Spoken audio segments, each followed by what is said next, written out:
Hello, I'm Robert Emmett Hernan. I'm head of Blue Stack Productions, the publisher of Irish Environment, an online magazine covering environmental matters on the island of Ireland. And I'm very happy today to be here in Shankill, in south of Dublin, with Diarmuid McAree. Diarmuid, how are you? Excellent. You're very welcome, Bob. Thank you, Diarmuid. Good to see you in Shankill, yeah. And it's a beautiful Rosedale house we are staying in right at the moment. Now, Diarmuid, you're with Crann, and could you tell the audience what your position is with Crann and then what it is? Bob, Crann is an organisation, Crann Trees for Ireland. It's an NGO whose mission is about trying to relieve Ireland by planting and encouraging the protection of our trees and the promotion of tree planting to enhance the environment.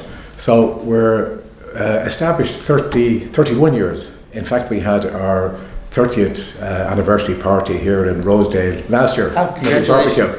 So 30 years, founded in 1986 by Jan Alexander, who was an Australian, came to Ireland, identified that we had a very, very low cover of forests, particularly broadleaves. And Jan and her excellent group founded Crann, and that's how I came eventually to be a director of the organisation. I'm one of the directors of Crann.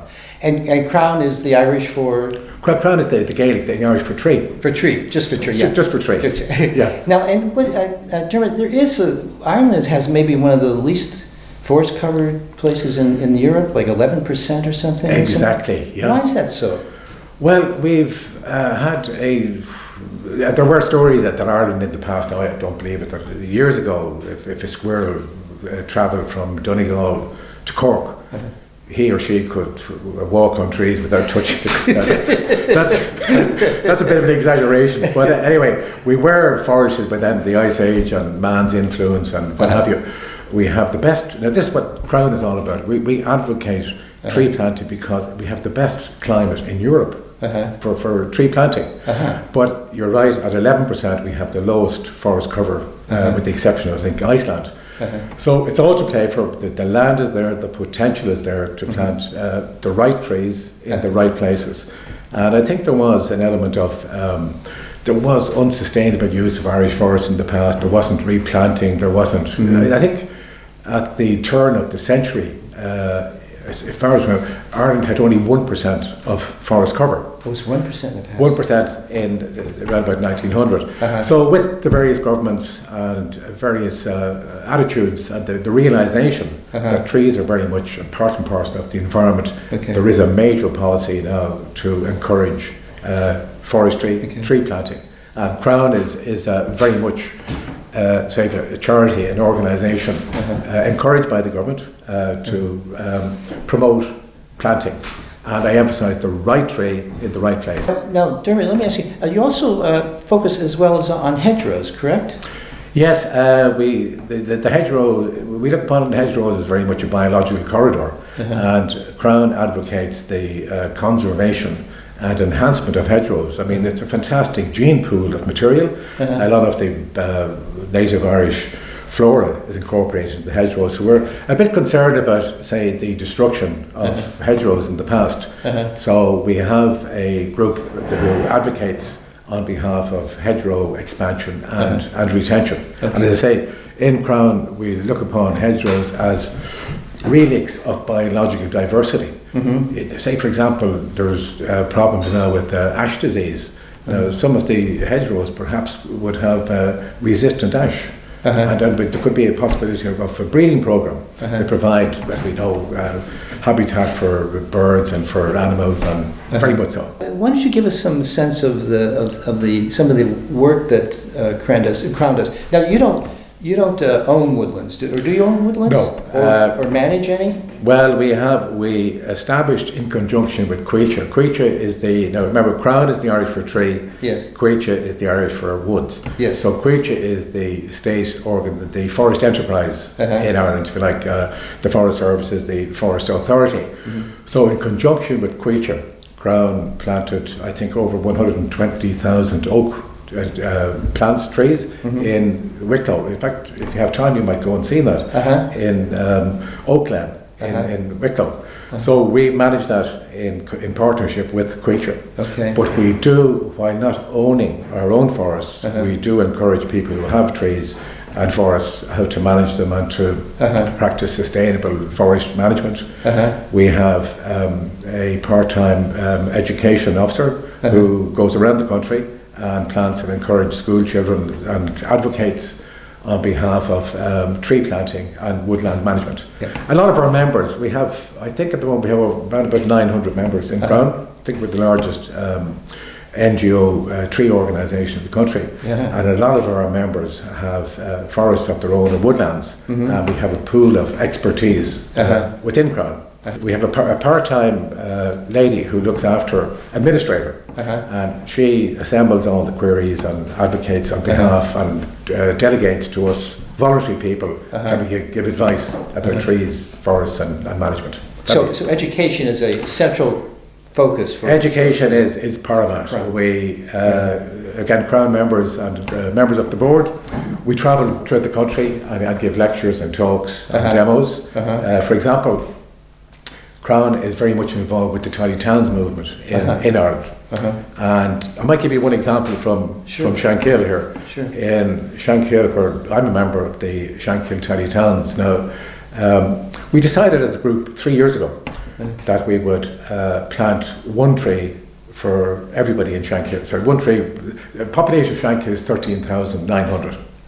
So we said we plant 13,900 trees, one for everybody.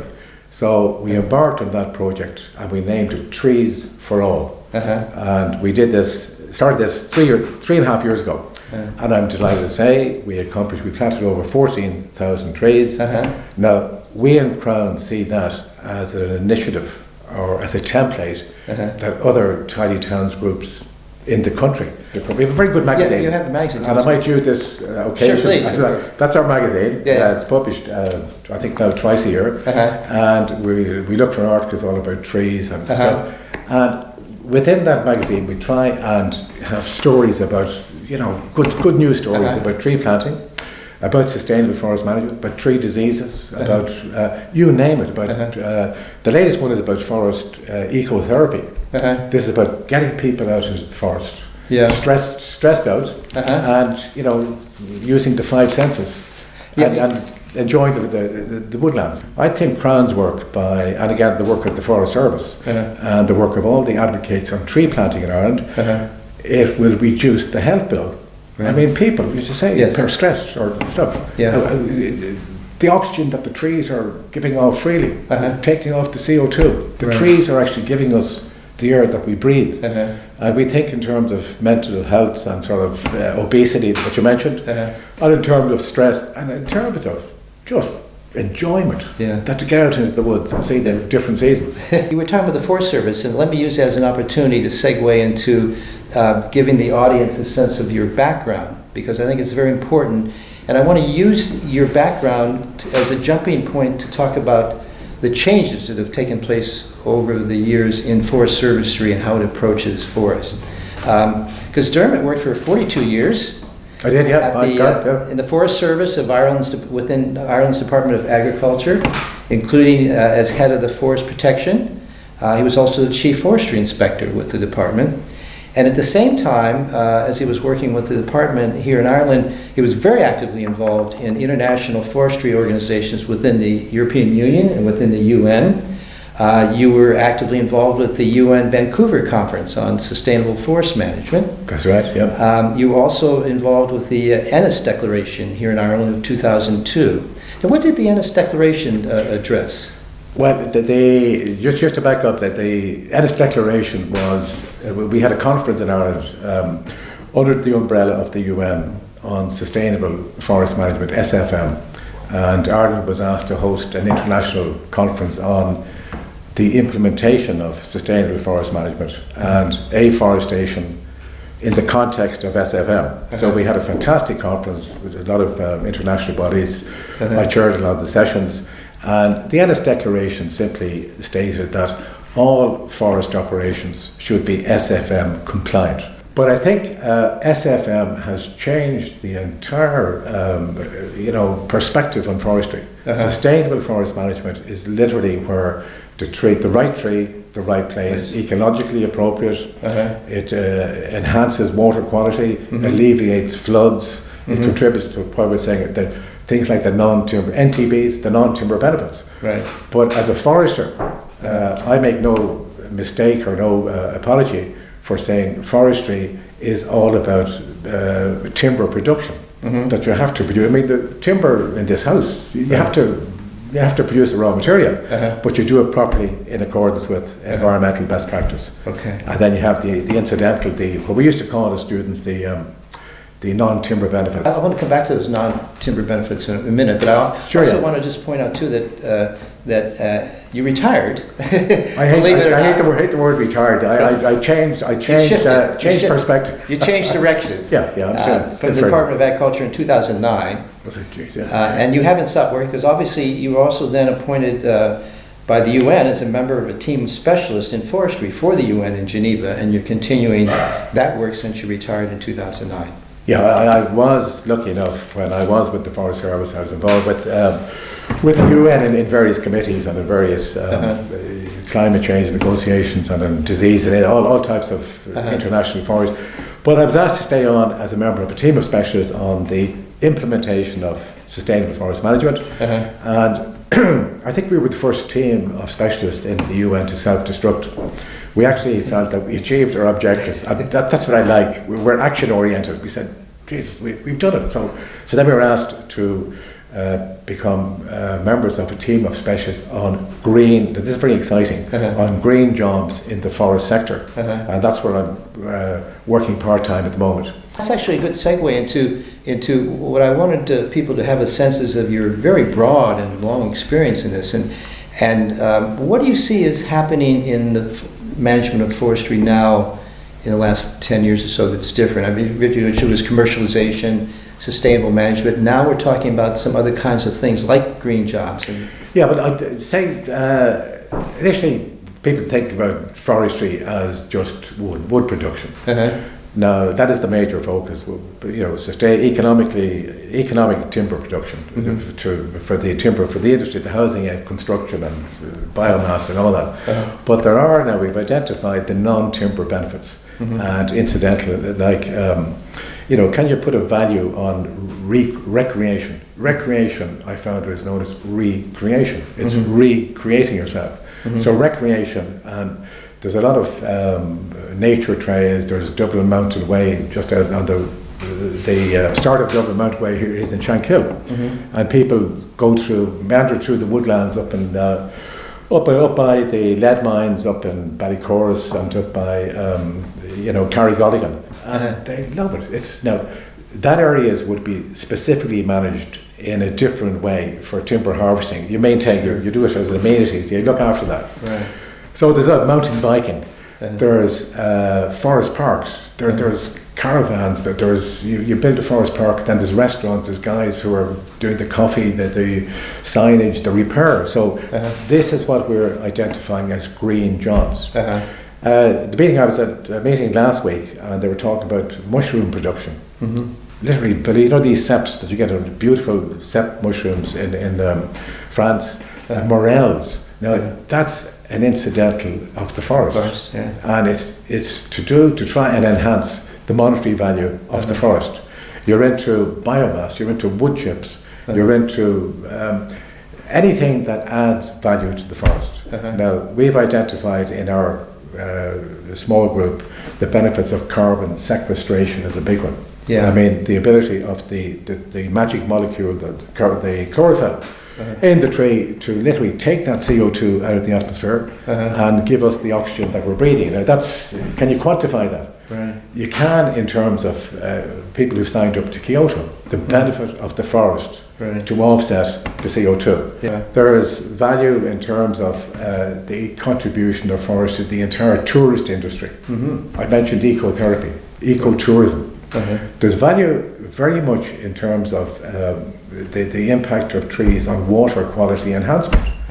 Now again, in our group in the UN in Geneva, we've identified areas where there's jobs available for planting the appropriate tree in the appropriate place in riparian woodlands. I mentioned also bioremediation.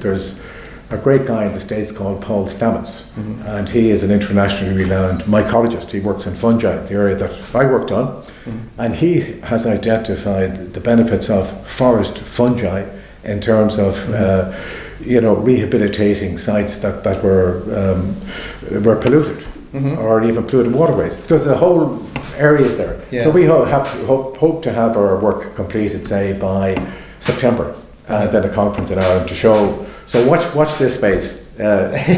Green jobs in the forest sector, not necessarily just associated with timber production, but I could go on. There's loads of other areas. And this is all work that kind of then feeds into what Crann does in terms of how it manages and promotes planting. Very well. Well, I'm lucky in the sense that I now sit on the group in the UN, and in front of me is CRANN. Yes. Before it used to be IRELAND. So I'm actually, as an NGO, and I think that's most appropriate that non-governmental organisations who are voluntary, that they have a voice and an input. And I'm sure you've met some of the NGO people who do a fantastic job. Now, I must also say that Crann is under the umbrella of the Irish Environmental Network, IEN. And again, we meet as a group. I think there's about 27 or 28 or more, And we, if you like, are the NGOs that are dealing with environmental regulation and keeping an eye on what's happening to the environment. And we have a voice. Most important.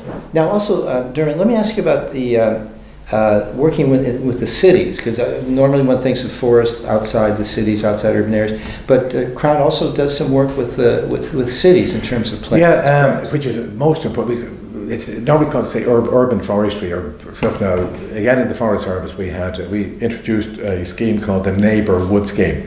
Neighbour Wood Scheme, where we try to have an emphasis on the development of woodlands within an urban area. And that's been done in lots of areas. So Crann, for example, Ballymun, near the airport on your way in, we got involved very much so with the Ballymun community and tried to beautify the environment, planting the right trees in the right place. And that is done with sponsorship from different groups. The county councils are very supportive as well. I find that county councils and companies are delighted to throw in a few bob if you have a good proposal and if it's going to be well managed. So in terms of tree planting in urban areas, the idea is try and get the local community involved. And maybe this is a way to finish, because I think I've always thought when I saw this is a very clever, smart, in many ways, project. And that's what Crann is doing with the Giants Grove in Burghcastle. Tell the audience what that project is. Yeah, well, this is a superb project. This is about bringing back trees that once inhabited Ireland eons of time ago, and we've identified the sequoias, the redwoods, the giant redwoods, Yosemite and Canada. I've been out there, seen them, and my God, you feel so small looking up at these giants. So Crann, in conjunction with Burghcastle, we have an area where we're going to plant over 1,000 redwoods, and these will be available in the name of people. They can put their name associated with the redwood trees. We call it the diaspora. It's mostly for people who have sons and daughters, as to say, abroad. And the site has been chosen, and we're very fortunate that Tuchthrán President Michael D. Higgins is the patron of Crann. I should have said at the outset. And President Michael D. will be along, I think, on the 26th of this month to initiate the project with Burghcastle. So with Lord Ross and Brendan Lord Ross and Crann. So the intention is these sequoias that we have them in the nursery for the last 3 years, outplanted, and it will be a reservoir it'll be the biggest redwood forest outside California. And again, I was in Yosemite 3 years ago. 3 years ago. And I understand now that because of the drought in California and because of insects and disease problems, that they could be under threat. So again, and Crann advocates this, is that try and conserve and enhance biodiversity that's under threat. So this could be another area that they could dip into for genetic diversity in the future. And people pay Yes. like 500 euros. €500 to sponsor. Own, not to own one, but in a way to take some propriety in that. Yeah, and that's happening at the moment. And do you know So, how many have been planted yet? Are no, they still in the nursery? they're being outplanted as I speak.